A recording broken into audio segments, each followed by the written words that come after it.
In this video, we're going to look at linear regression, or sometimes this is called least squares regression.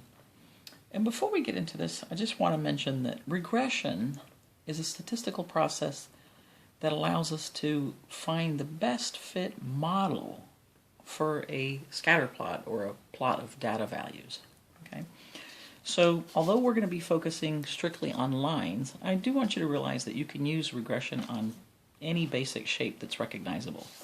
So, for example, if your data looked like this and it looked rather parabolic, you could use the quadratic regression. You could find the best fit quadratic formula that fit through that, or quadratic equation. Or, for example, if your data looked exponential, you could find an exponential regression. So, even though we're just looking at lines, this process can be used on many, many shapes. Now, I just want to mention that what's happening in the background is, let's say we are working with a line, and this is the, I have to make these kind of large. Let's say these are our data values. What the calculator will be doing in the background, and the calculator will be doing this for you, you will not be calculating this by hand, is it's going to try to fit a line so that it's the best fit line. And what they mean by that is we're minimizing the distances of the data value to the line, and we're balancing the distances above and below the line. So you might have a certain tilting, or it might move up and down until that's achieved. So let's say, for example, this ended up being the best fit line. Well, what that means is the distances above the line, the vertical distances above the line, are going to equal the vertical distances below the line, right? And they'll also be minimized. Now, what happens is if you introduced an outlier, let's say you had an outlier over here, then remember what you just introduced is an enormous distance over here. So now my line would have to move up, right, to try to minimize that distance and then sort of balance that out. So all of this is happening in the background in your calculator. Now sometimes people will say to me, well, I think the best fit line is the line that goes through the greatest number of points. And that is not true. Oftentimes your line will not go through any points. They may or may not. So let me give you an exaggerated example. Let's say you had these data values. Okay? Someone could say, oh, well, the best fit line would be, well, right here, the one that goes through all these 4 points. But intuitively, you could see that is not the best fit line. The best fit line would be somewhere in the middle, maybe just a hair above, a little bit closer to these points because there's 4 of them instead of 3. But basically, you could see the best fit line is somewhere in the middle. Okay, so your calculator will be following this process to find you the best fit line.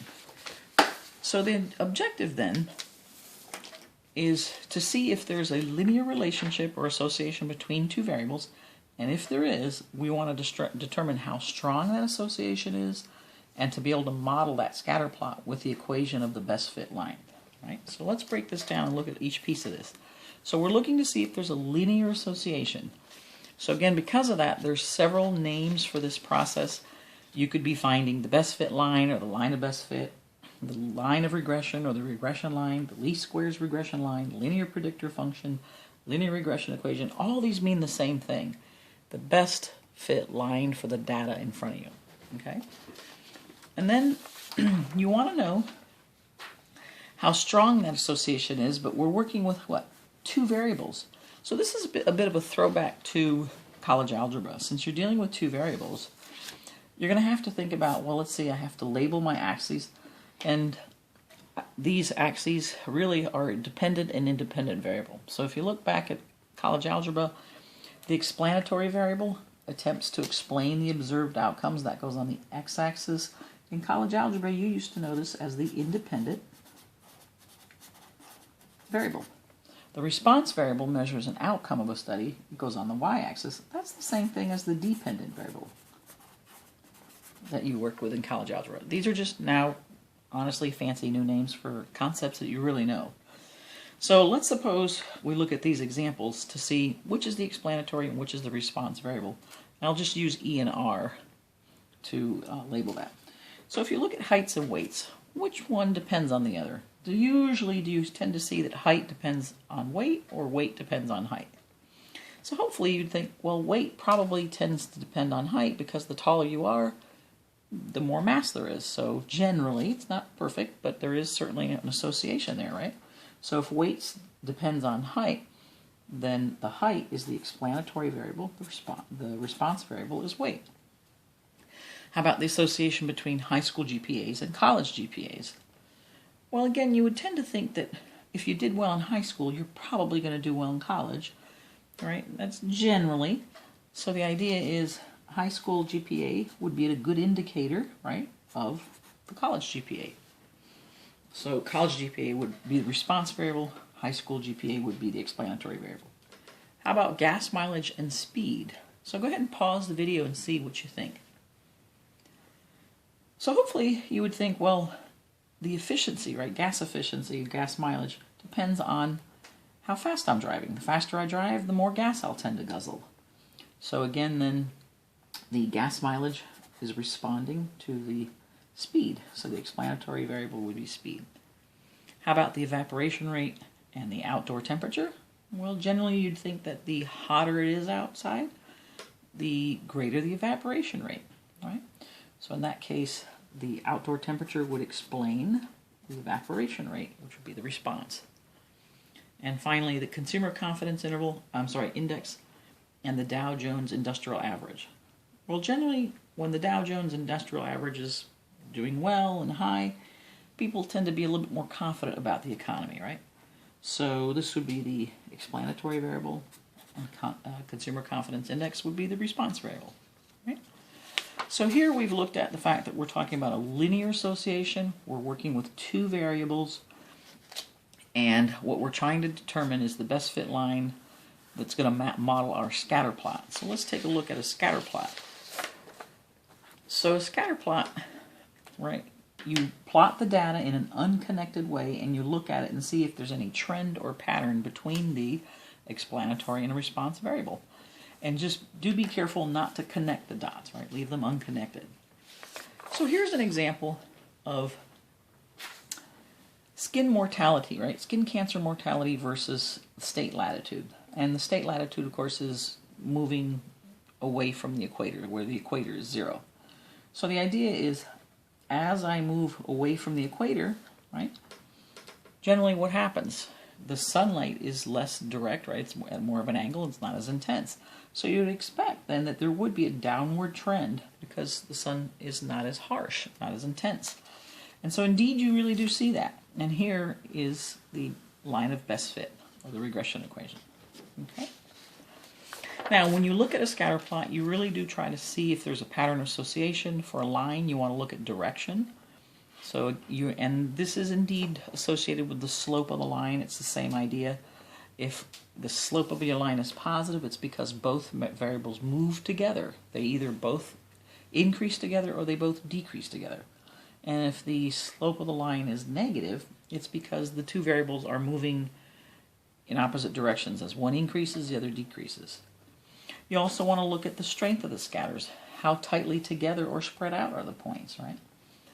And we're going to have something that's going to help us measure quantitatively the strength of this scatter, and that's going to be called the correlation coefficient, but we're going to look at that in a separate video. And just to introduce that, though, the symbol for that is R.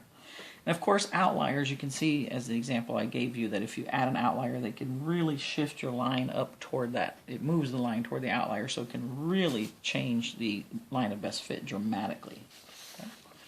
So again, the correlation coefficient is going to tell us how well a line will fit the data. Now that's a definition you really should keep in mind. And some things to know about R that we're just introducing. So the symbol for correlation coefficient, which measures how well a line fits the data, like should I use a line to model my data, is R. And the correlation coefficient is always a number between -1 and 1.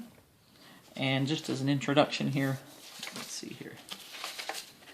When you're working with a correlation coefficient, this is -1, this is +1, and here is 0. You can only have a value somewhere in here. 0, the closer you get to 0, the worse a line is. You should not use a line. The closer you get to -1 or +1, the better a line fits your data. Okay? And again here, If your correlation coefficient is positive, it means there's a positive association, your slope is positive.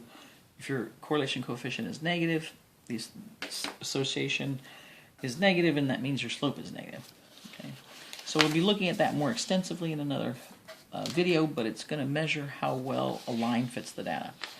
And the last concept here, just to kind of introduce as before we go into an example and dig into the correlation coefficient, is the residual.